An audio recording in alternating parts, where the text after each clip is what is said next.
In both ovarian and breast cancer, you have a lot of treatment options.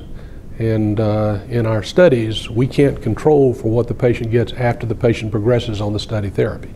The patient essentially comes off study and is then is followed for survival.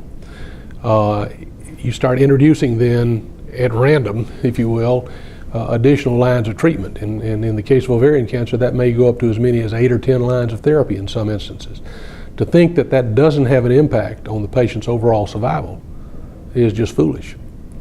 And with all of those additional variables, to think that you can get a clean comparison of survival from the original frontline or second line study, comparing regimen A to regimen B, is, I think, personally, is equally foolish.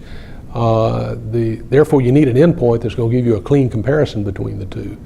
And progression-free survival seems to be, at least to me, the optimal endpoint. And we've shown that we can actually assess progression-free survival in a consistent fashion by the bevacizumab data alone. We've got 4 separate large randomized phase 3 trials run by 4 different groups that all show the same thing.